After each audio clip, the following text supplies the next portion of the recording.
the mind always needs to focus on something, but it can only focus on one thing at a time. And through my breath, I can consciously direct the focus. And if I don't direct the focus, it's just gonna focus on everything that happens to me in the environment, on the outside things and not on what's going on inside of me. Welcome to Magic in the Moment, Mindfulness in Real Time. My name is Clayton Platt, and I'll be your host for this podcast journey. And for many people, practicing mindfulness has very little to do with sitting on a cushion, lighting incense, or even focusing on their breath. Just paying attention to what they're doing at any moment. And doing this intentionally can create that same magic. Our time together is intended to share how mindfulness plays out in everyday life for our guests. And before we begin, here's a word from our sponsor, Meditation for Leadership. We all feel it. The pressure to keep up, to perform, to push through. But lasting success doesn't come from speeding up. It comes from slowing down, leaning in, and creating the space to lead from within. That space is where we shift from autopilot to intention, building mindful habits that strengthen focus and calm. It's where we stay connected to our values and purpose, choosing to respond instead of react. It's where we unlock our potential to positively shape our own lives and empower others to grow and thrive. That's the work of Meditation for Leadership. If you're ready to create the space for sustainable success, visit meditationforleadership.org. When we consciously breathe into the belly, there is very little room for our minds to start telling us stories. That's my guest today, Hans Weygoldt. And those words stopped me when I first read them because they name something I've experienced on the cushion for 25 years, but I rarely hear said so plainly. Hans spent 15 years running a family business, and on paper, everything looked fine. Beneath the surface, he was struggling with depression, anxiety, and a quiet battle with substance abuse that most people around him never knew about. And the turning point came not in a boardroom or a therapy office, but through breathwork and a journey to Peru that fundamentally changed how he understood himself and what he was here to do. Today, Hans works as a breathwork facilitator and emergence coach, supporting people who are ready to make radical changes, people navigating addiction, emotional overwhelm, or simply growing sense that there has to be more than this. What I love about Hans's work and why I really wanted him on this show is that he's not teaching mindfulness as a concept. He's using the breath as a direct door into the present moment, real time, every time. So Hans, welcome to Magic in the Moment. I'm really glad you're here. Thank you so much for that introduction, Clayton, and it's an honor to be on your podcast today. So you spent 15 years in the family business before becoming a breathwork facilitator. That's a pretty significant shift. What was life actually like in those years? What was going on beneath the surface, and kind of set the stage for us? Sure. Life, as you mentioned, to the outside looked good. I was getting a good paycheck. I had everything that I could dream of at that point, but inside I just felt hollow and not fulfilled. It seems like I was chasing money with the goal to retire and live the life I want to. And that just led to depression, anxiety, and eventually substance abuse and self-destructive behavior. So in that time, I'm interested to know what helped that transition. So how did you, I don't want to say stumble upon, how did breath work emerge in your life as a way to navigate what you were going through? It's a kind of long story, but I'm going to share the short version. First of all, I realized this is not going to work for me any longer, and I wanted to make a change, but I did not make the change because of fear, the fear of the unknown, the fear of what's next. And part of my escape mechanism was traveling, and I traveled over a decade ago to Peru and had the opportunity to experience ayahuasca for my first time. And during that time, I was filled with such a love of joy for life, for the present moment, that really changed how I started to see myself and the world. And it sent me on a long journey of exploring my consciousness. That ayahuasca ceremony in Peru really paved the way for me to free myself of substance abuse and addiction. However, still there was something missing inside, and I was filled with guilt, shame, and regret for my past lifestyle choices. And then, as a result of my visit to Peru, 2 years later, I stumbled across breathwork. And my first breathwork session really helped me overcome my regret of the past, the worry about the future, and helped me to live in a more present moment. So, what I'm hearing is the mind, that time traveler, right? The mind that goes back and ruminates on all the stuff that went on in the past and won't let it go and shames us and fills us with guilt and regret, or the mind that flies to the future, worrying about what's coming up and becoming overly anxious about things that haven't happened yet. What I'm hearing is that the breath brought you here, now, in this present moment. Is that an accurate reading? Yes, that is a very accurate reading. At that time, at my first breathwork session, every thought in my mind ceased to exist.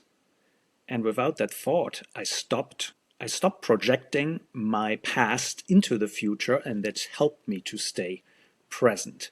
And in this moment, there was just bliss and beauty and the understanding that the only thing that's holding me back is those thoughts and beliefs that I hold on to and struggle to let go of.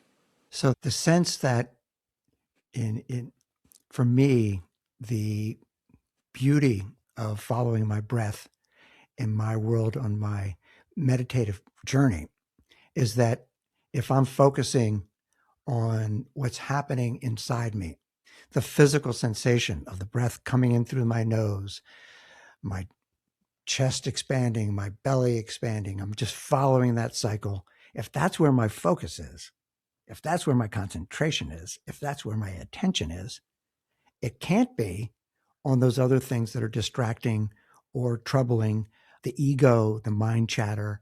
There's only one place for that focus to be at one time. And if it's on my breath, that allows me to be right here.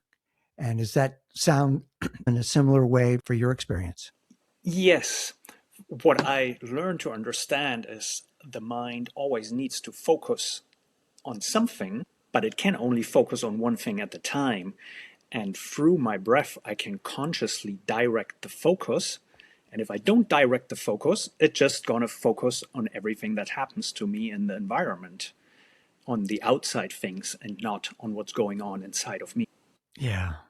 And I think it's natural. My understanding, I've done some study around neuroscience, which is for me the some of the underpinning of my love of mindfulness is that there's an intersection between understanding how the brain works and wanting to expand my sort of knowledge and experience with bringing it here into the present, and the mind's propensity to be anxious, to worry, to try to take control over situations is a natural aspect of evolution. That the mind was helping protect us when we were an earlier species wandering the savannah, right? And it was like, you got to watch out for the saber-toothed tigers. You got to watch out for and there was a reason why those concerns would pop up to prepare us. But millennia later, we don't need that so much. We don't need that, the physical barriers or the physical warnings that the mind is trying to come up. And as you said, the mind only focuses on one thing at a time. And the ability to make that choice to say, okay, I'm going to focus on my breath or my body. We have those things with us, don't we? We have our breath, we have our body 24 hours a day. And that can be a very handy tool then to help us get away from the distractions and the worry and the ruminations, the mind travel back and forth, but to say, this is where I want to be, right here. If you, this would be very instructive for me. When you're going through the issues of substance abuse, how did the using breath work, if in fact you can make that direct link, how did that help you navigate the transition from what was controlling your behavior and allow you to emerge from that? I think the major transition was gratitude. I stopped regretting my past lifestyle choices and realized that my past lifestyle choices brought me to where I am today. And today I'm the happiest man alive. I'm just filled with love and gratitude. And I think that was a powerful moment when I stopped rejecting my past, but accepting it. And with that, I stopped blaming my substance abuse for my depression, for my anxiety. And at that moment, the substance lost all the grip they had over me. By blaming them, I gave them the power. But I guess breathwork showed me that the power really I have inside, and nothing has a power over me other than the power I give to it. And that really shifted my relationship. I'm just going to let that sit for a second because that's incredibly powerful. That sense of letting go, that sense of moving away from blame. I think that naturally we want to explain things, right? That's part of what the mind is trying to do, explain. And it's like, Hans, all the troubles in their life are caused by A, B, C, D. And we get so fixated on that. And then we want to explain, why did that happen? Because I was behaving badly. I was making bad choices, et cetera, et cetera. And you carry that with you. And when you're carrying that with you, that baggage is taking up really valuable energy and brain space. It seems like you were able to release, and that opened you up to being able to see the pure beauty of you as an individual, what you're bringing to the world, right? And celebrating that gratitude. That's a real mindset changer, isn't it? Yes, gratitude is a real mindset changer because, and some of the audience has heard that before, but anxiety and fear cannot coexist with gratitude.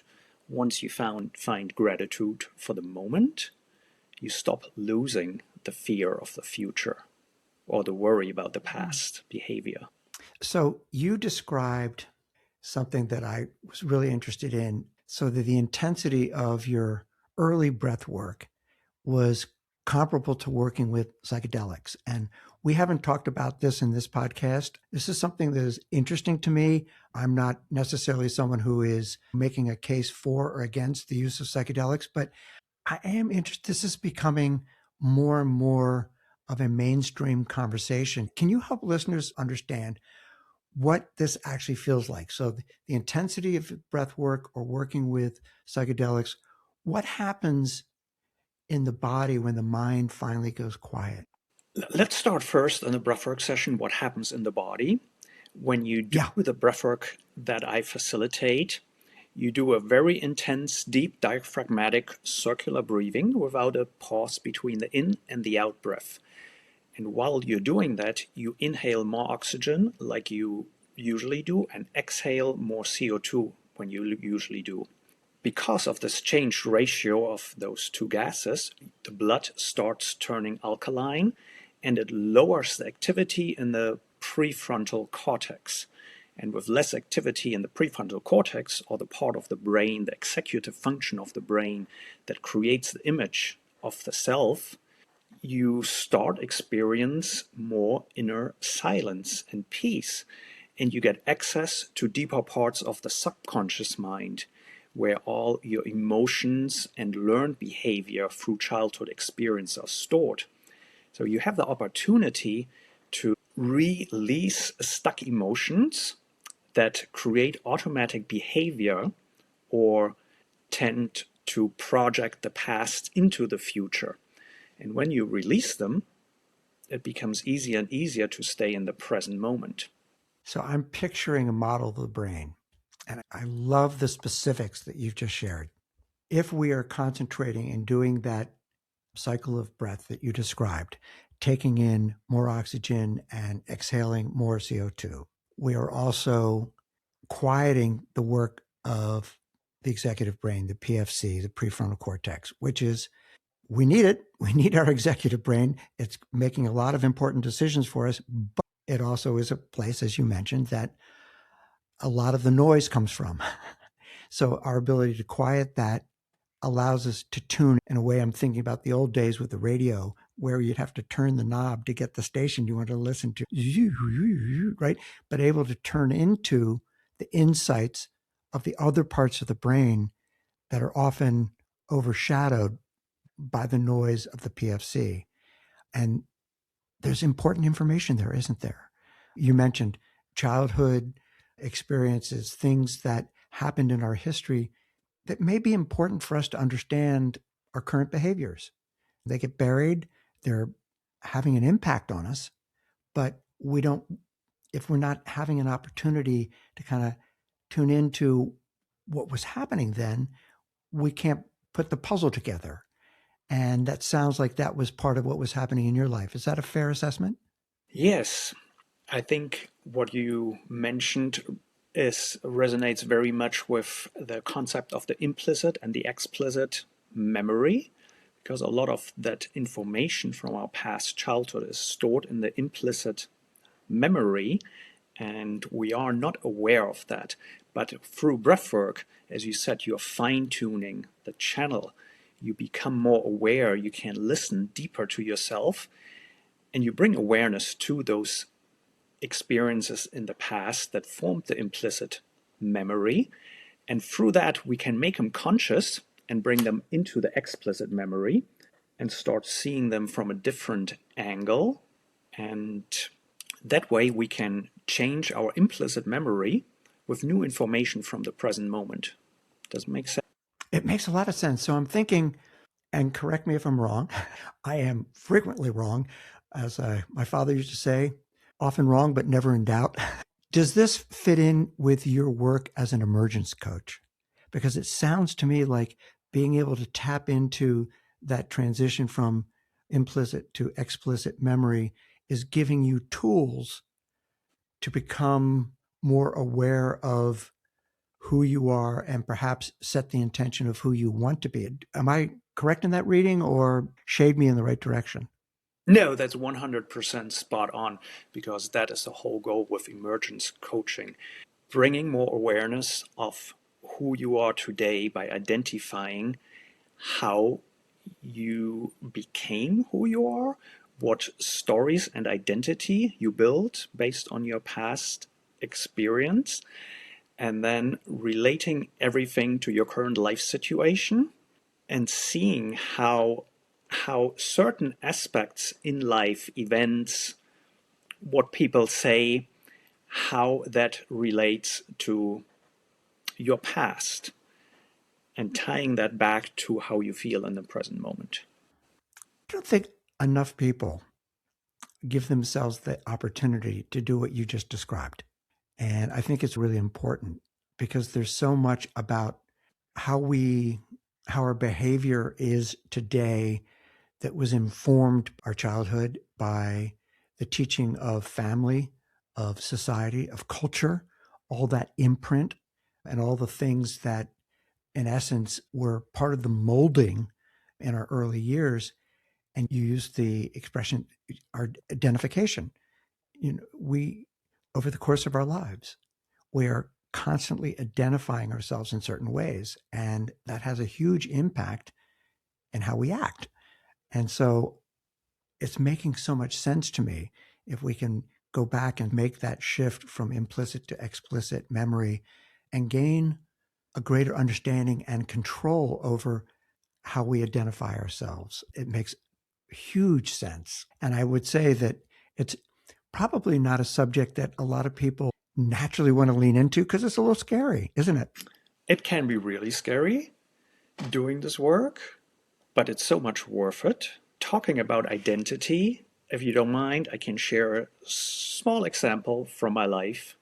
I love it. There were two identities that were very predominant, the inner narrative that I was listening to. One was, you're not good enough, you're a failure. And the other one is, you're not a public speaker, you have nothing to say, no one wants to hear what you're sharing. And I identified how that belief was shaped in an early childhood because I was the youngest of four children, and everything on the table was already set. I was the youngest. Everyone told me, stop being annoying. Nothing that I said really had a lot of value. And at the same time, I love my mother to death, but she used to tell me, speaking is silver, silence is gold. And that's how I really shaped that belief that what I have to say is not worth it. And that affected me for over 20 years in my life because everything I did in college, I avoided public speaking, presentation. Every management meeting I went to, I would not speak up. I would not share my opinion. I now see what my mom said meant with speaking is silver, silence is gold. She meant something totally different than what I understood that time. And one of my intentions with breathwork was to overcome this belief that I cannot speak in public, that I have nothing to say. And I challenged myself to start speaking in front of camera, first with Facebook Live videos. Eventually, I started joining a Toastmaster session. And now I enjoy public speaking. And I'm deeply grateful to have the opportunity to have this conversation with you. When I first started, it brought so much awareness to why I wasn't good in speaking. And bringing that awareness alive in the moment helped me transform my relationship with myself. I was thinking the youngest of four and the messages that you're hearing. And first of all, the messages you hear are not necessarily the messages that are intended, right, by the speaker.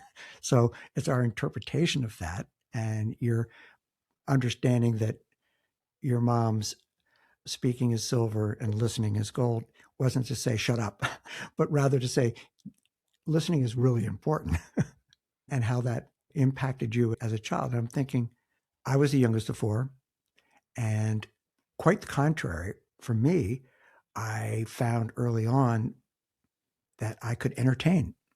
And that was the value that I sensed I was bringing to my family. That's how I got attention.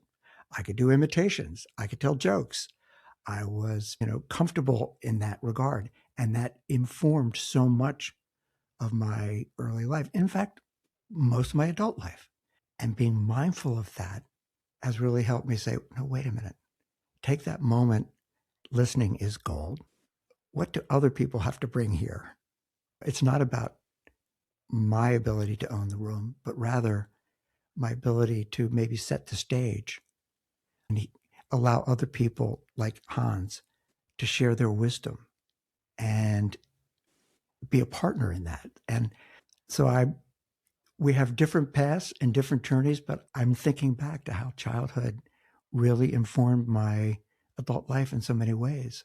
And the ability to say, oh, that's okay. It doesn't make me a bad person. Accept it, maybe laugh about it, and then listen more from my standpoint. And for you, it's talk more, share your wisdom. Don't be shy with that. I love it. And bring me now back into how breath work helps you continue that journey. What is it specifically about the breath work that supports that and reinforces that? But breathwork itself, the breathwork sessions that I do, they can help you release stuck emotions, identify limiting beliefs, and reframe your relationship with the past by starting to seeing the past from a different angle. As you said, you were also the fourth child, but you grew up totally different than I do because I gave different meaning to what I experienced in life. And so I was looking at that thing from a very narrow angle. And breathwork can open up your perspective, and then you start seeing different angles and create different meaning of the experiences. So that in that way, breathwork is a wonderful tool to help you grow, emerge, and access deeper wisdom from within. I like to call breathwork a catalyst of developing unused human potential because it helps you remove everything that's be standing in between you and your highest potential, all these limiting beliefs, emotions, judgments, blames. And I learned to take responsibility instead of blaming my past, my lifestyle choices, things that people said to me. Instead of blaming, I started taking responsibility for my own life and doing what I can do right now, today, to change the past parts of me that I rejected. The ability to look at our past and decisions we've made, choices we've made, own them, as you said, take responsibility, but not spend our lives in self-flagellation about woe is me, I'm awful, but rather to say, okay, that was how I behaved. There are lots of reasons for that. I'm a human being. I'm imperfect. We all are. But also, what can I learn from that? You know, what, how can I use that as an impetus for emerging into a better version of myself? I love that. And if I could, I want to take us back some how the mechanics of breath work allow this to happen. You did refer to that earlier, and it's really interesting to me, and I think it's interesting to the audiences. What is it that's actually physically happening that allows that space to open? I think mechanically, that's a very good question, and I'm going to do my best to answer that. I believe a lot of emotion gets stored in our nervous system and in our body, and through the release of emotions, we can release the stuck energy in our physical body. I'm not sure if that answers your question, but it helps you regulate your nervous system and you get out of the fight and flight mode from the sympathetic system and helps you live more present in the parasympathetic system. Instead of fight, flight, or freeze, you're able to stay more in the parasympathetic system, rest and digest, and that is where your prefrontal cortex can do its best work.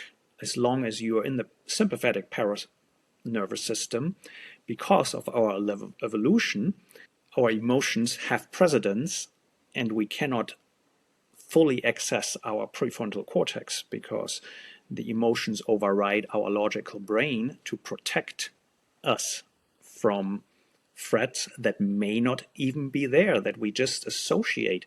Certain noises, certain words that people say, they can create a threat if they take us back to our childhood where these emotions started to develop. So, for people who are less attuned to this, the sympathetic nervous system is tied to our limbic system, right? And that's where the fight, flight, freeze mechanics of our nervous system live.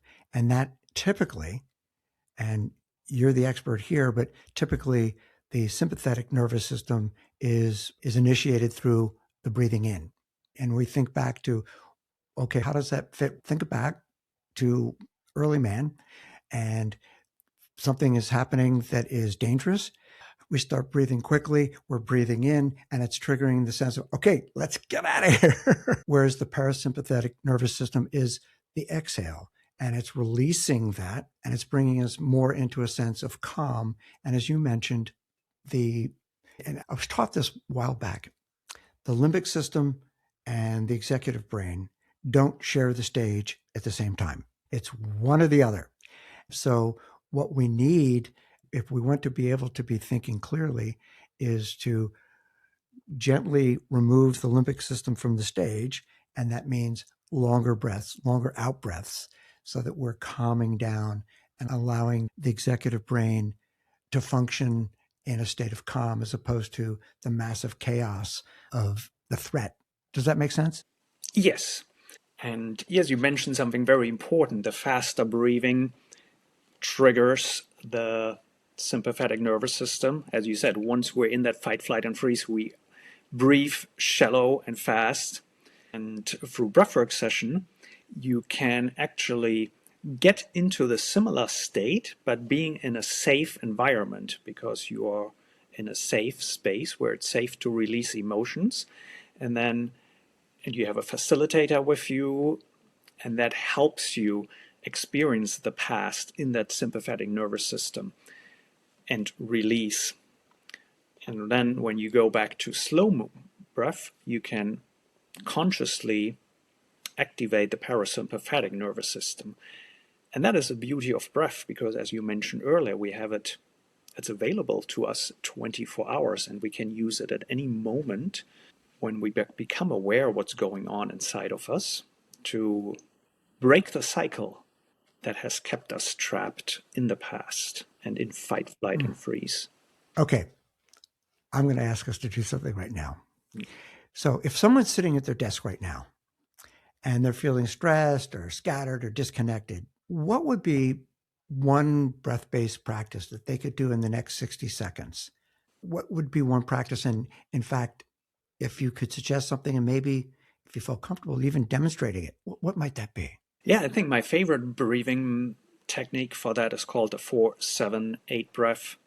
You inhale for 4 seconds, you hold your breath for 7 seconds, and you exhale for 8 seconds. In through the nose, into the belly, and then slow release through the mouth. And several things happen. Your blood pressure lowers, your heart rate goes down, and you activate the parasympathetic nervous system. And we can maybe do 3 or 4 rounds together, if you're open to that. And then, 100%. Okay. So when I guide people through that, let's just do it. Okay, you take a deep breath in, 2, 3, 4, hold, 2, 3, 4, 5, 6, 7, exhale, 2, 3, 4, 5, 6, 7, 8. Inhale, 2, 3, 4, hold, 2, 3, 4, 5, 6, 7. Exhale, 2, 3, 4, 5, 6, 7, 8.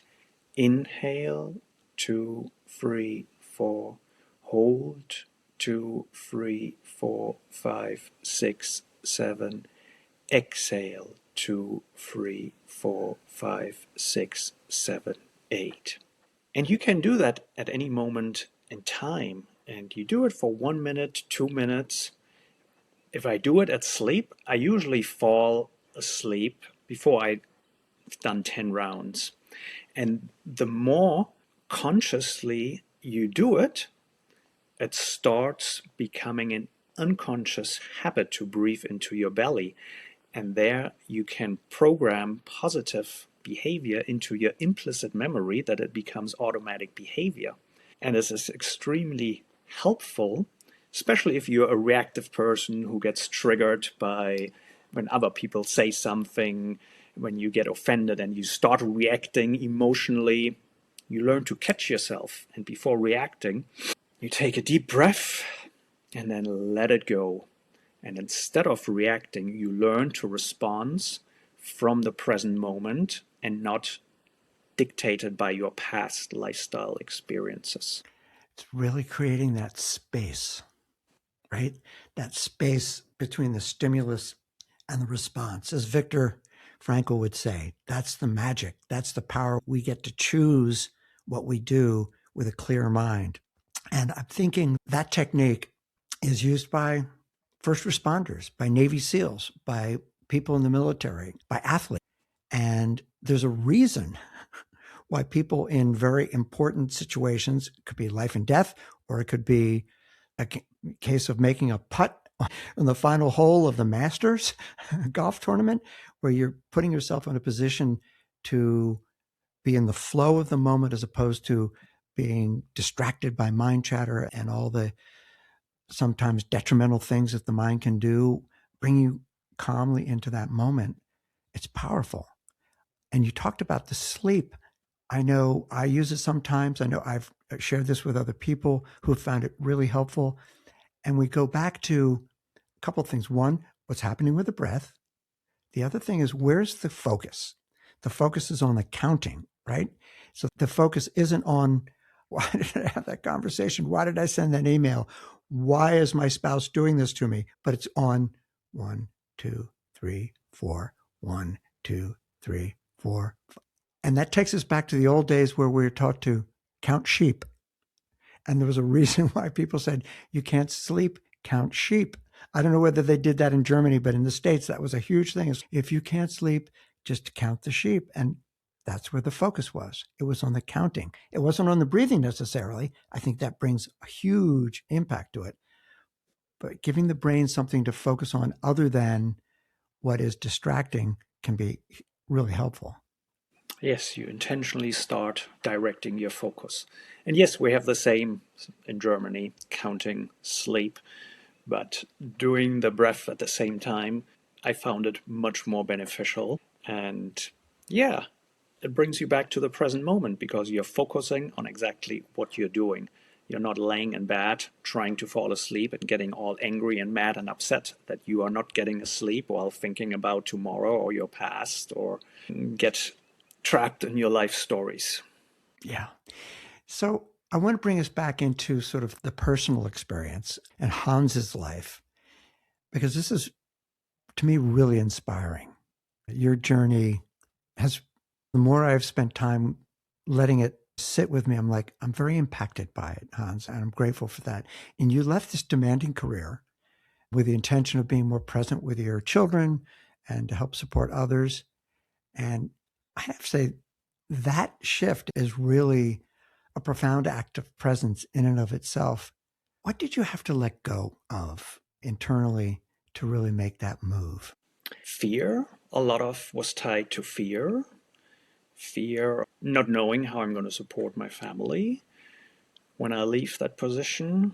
Fear of the unknown and the belief that I'm not good enough and that I don't have what it takes to stand on my own 2 feet besides the work I was doing in the family business. And I guess most of all, blame. Because as long as I was blaming others, situations, and my past, I wasn't able to take responsibility of my life. Because if nothing is my fault, there's nothing I can do to change it. But when I found how that I'm responsibility, that suddenly gives me back the power to make a difference, to make a change, and to create the life I want. I would imagine, and I could be wrong, that there wasn't like an instantaneous switch, that this was a process. And along the way in this process, those doubts could reemerge, and that sense of blame, maybe the imposter syndrome could arise. Were those some barriers that you had to overcome along the way? Yes, for sure. It was a long process because I had wanted to leave that business for over a decade and I couldn't because with my mind I was trying to create or come up with what I want to do. I said I cannot quit my job until I have the next steps laid out in front of me. However, I just couldn't lay them out because I had no clue. And then you would say it's a long process, but then one thing happened at work. And when that one thing happened, I said, I'm going to quit.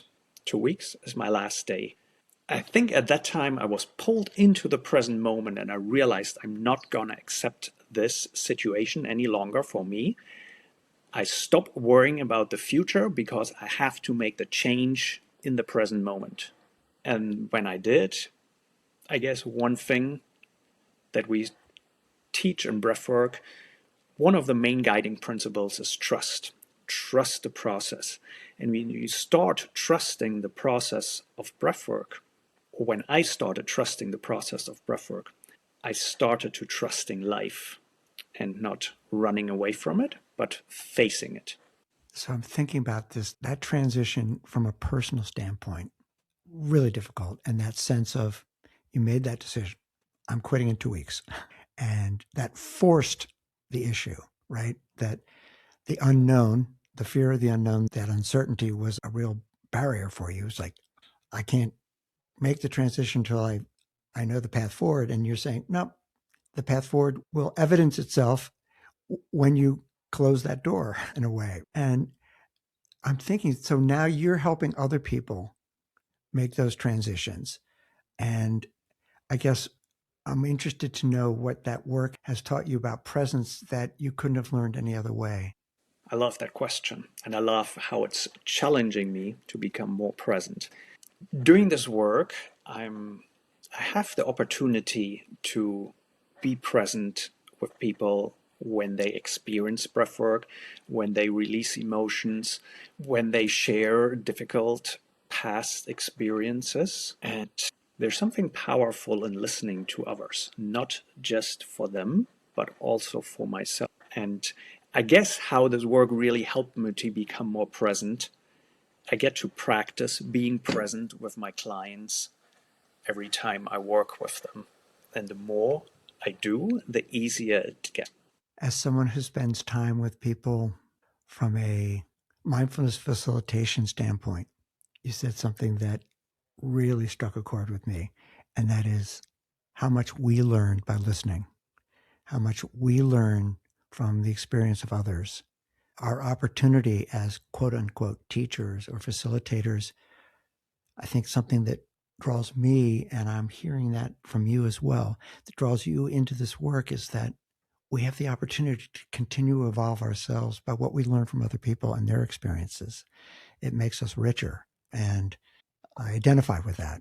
And I think that, again, knowing that each of us is imperfect, each of us has our own foibles that we're going to continue to deal with, perhaps in more intentional, evolved ways over time, but understanding that as humans, we share that wonderful sense of imperfection, but also we are perfect just the way we are right now.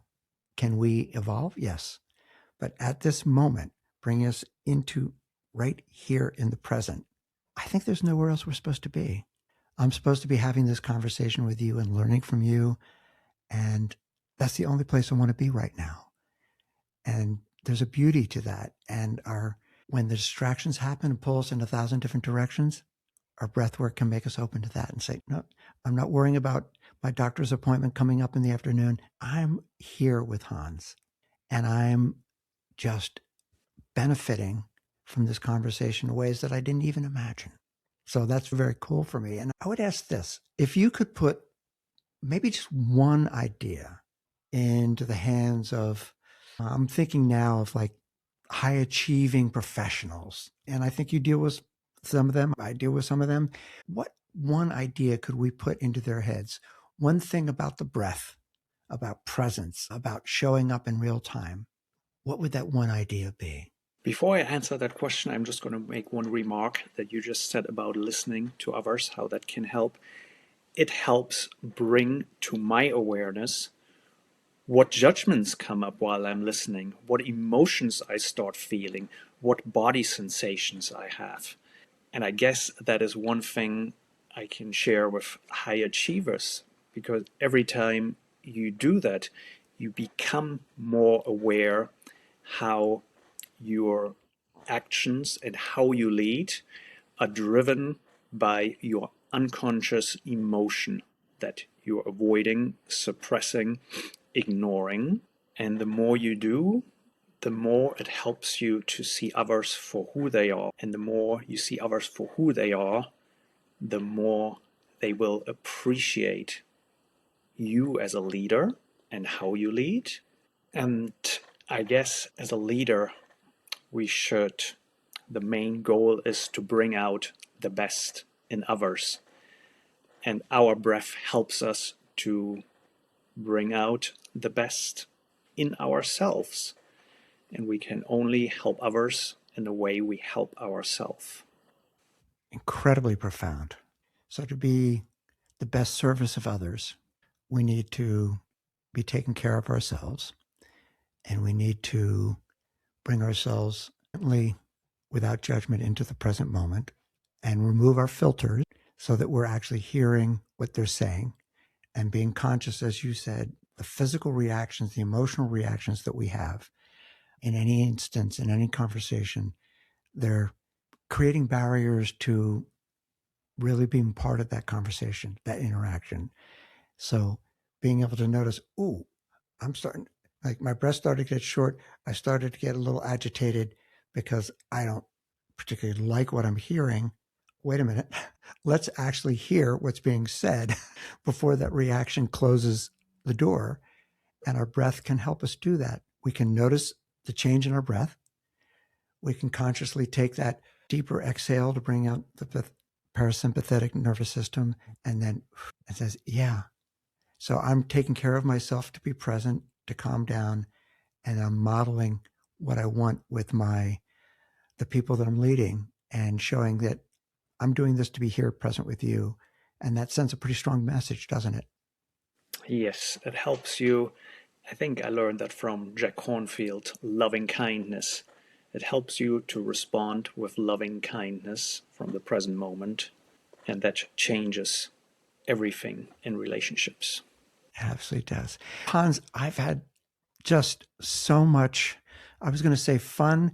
Fun is maybe not the right word, but it's been incredibly instructional. Uplifting is the word I'm thinking of. This has been incredibly uplifting for me. And I want to know, where can listeners find you and go deeper into the work that you're doing? I do have a webpage, newmorphosis.com, and I'm also on LinkedIn and most active on Facebook as Hans Andreas Weygoldt. And you can always Well, shoot me an email. we will put this into the show notes. And once again, Hans, I am incredibly grateful for the time we spent together. I've learned so much, and I've had, I think, some things that were important to me very strongly reinforced, and that's a good thing. Thank you so much. Thank you for sharing your personal journey, and thank you for what you're doing to help others on theirs. Thank you so much, Hans. Yes, thank you so much for the opportunity and for your questions. Every time you ask a question allows me to dig deeper in what I understand and helps my critical thinking and gaining more clarity. I really appreciate it. Thank you. Hey, thanks for listening. I want to give a big shout out to John Gehring of Story Trust Media for his expert editing and wonderful production guidance. I also am deeply grateful for the ongoing support I receive from Meditation for Leadership and their sponsorship. So that's all for now. Until next time, this is Clayton Platt saying, watch for those moments of magic when mindfulness shows up in real time in your life.